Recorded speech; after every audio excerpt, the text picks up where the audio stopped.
If you've been shopping for a new lawnmower lately, you've probably noticed something.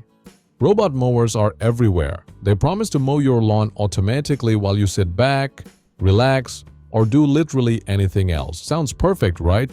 But here's the question. Are robot mowers actually better than the trusty riding mower that's been taking care of lawns for decades?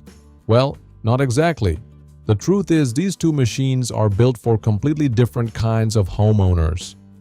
So instead of asking which one is better, the real question is, which one is better for your lawn?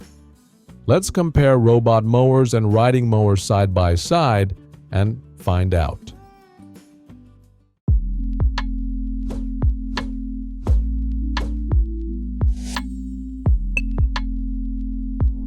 Before we jump into performance, let's make sure we're comparing the right things.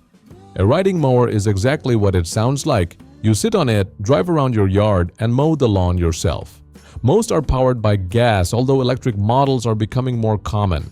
They're designed for speed, power, and covering large areas quickly. A robot mower, on the other hand, is fully autonomous. After the initial setup, it follows a schedule, navigates your lawn by itself, returns to the charging station when needed, and keeps your grass trimmed with almost no effort from you.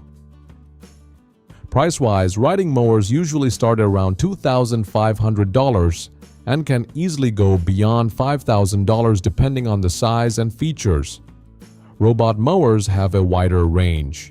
Entry-level models start around $700, while premium RTK-enabled models for larger lawns typically fall between $2,000 and $3,000, with commercial models costing even more. So right away, you can already see the difference. One is built to replace your labor, the other is built to make mowing as fast as possible. This is probably the biggest difference between the two. With a riding mower, setup is basically non-existent. Fill it with fuel or charge the battery if it's electric, adjust the cutting height, and you're ready to mow. Simple. Robot mowers take a little more patience. Depending on the model, you'll either install a boundary wire or use newer RTK or GPS mapping systems to create a virtual boundary. You'll also connect it to the companion app, map your lawn, set mowing zones, create schedules, and adjust cutting heights.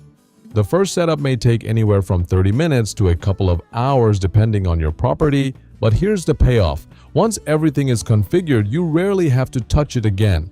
So if you don't mind spending a little time up front, the long-term convenience is hard to beat. Now let's talk about what really matters. How well do they actually cut grass?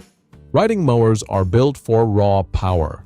Most have engines ranging from around 13 to 30 horsepower, wide cutting decks between 30 and 60 inches, and can mow at speeds of around 4 to 8 miles per hour, with zero-turn models going even faster.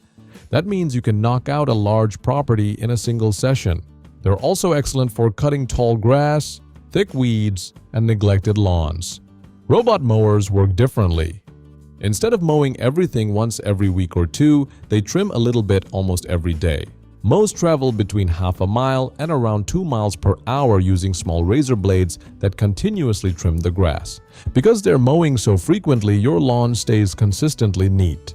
The clippings are tiny, so they naturally mulch back into the soil instead of creating piles of grass. Now, if your lawn looks like a jungle after several weeks without mowing, a riding mower will handle it much better. Robot mowers generally prefer lawns that are maintained regularly rather than heavily overgrown. When it comes to wet grass, riding mowers usually have the advantage in really heavy conditions. Robot mowers can still mow damp grass, but muddy areas can reduce traction. As for edges, riding mowers often require a separate string trimmer afterward. Modern robot mowers have improved edge cutting dramatically, although you may still need occasional touch-ups depending on your yard layout. So which mower works best for different properties? Robot mowers are ideal for small to medium-sized residential lawns. Many models comfortably handle anything from a quarter acre up to around 2.5 acres, while commercial robot mowers can manage even larger properties. They're also surprisingly capable on slopes. Many premium models can climb grades around 35 to 40 degrees thanks to advanced traction systems and all-wheel drive. Riding mowers, meanwhile, don't really have an upper limit. Need to mow 5 acres, 10 acres? No problem. That's exactly what they're designed for. However, steep hills are a different story. Most riding mowers become unsafe beyond roughly 10 to 15 degrees, where the risk of tipping increases. Obstacle handling is another interesting difference. Robot mowers automatically navigate around trees, flower beds, pathways, and even garden furniture. Riding mowers rely entirely on the person driving them, which means more steering and more trimming afterward. Here's where robot mowers completely change the game.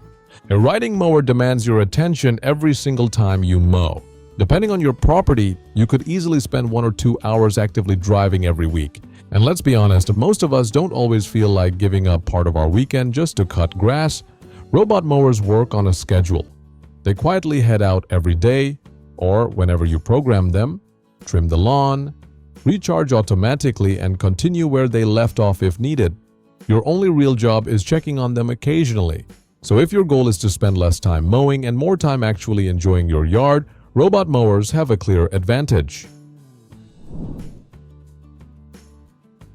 Maintenance is another area where these two are worlds apart. A riding mower is basically a small vehicle. You'll be dealing with engine oil, spark plugs, fuel systems, drive belts, blade sharpening, seasonal servicing, and winter preparation. If something breaks, repairs can get expensive. Robot mowers are much simpler.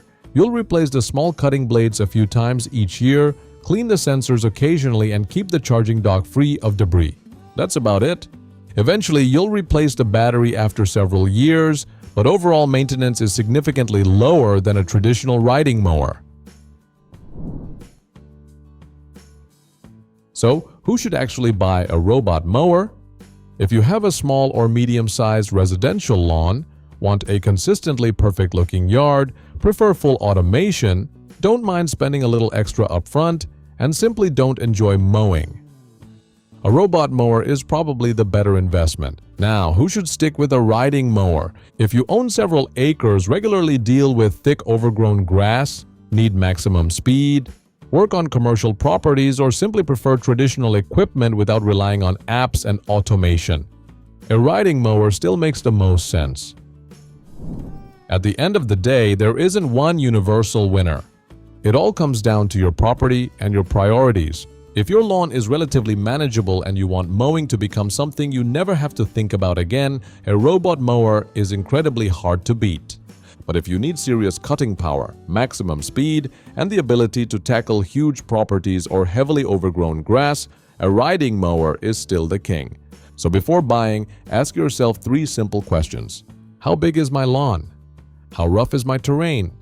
And do I want to mow the lawn or never think about mowing again? Answer those honestly, and choosing between a robot mower and a riding mower suddenly becomes a whole lot easier.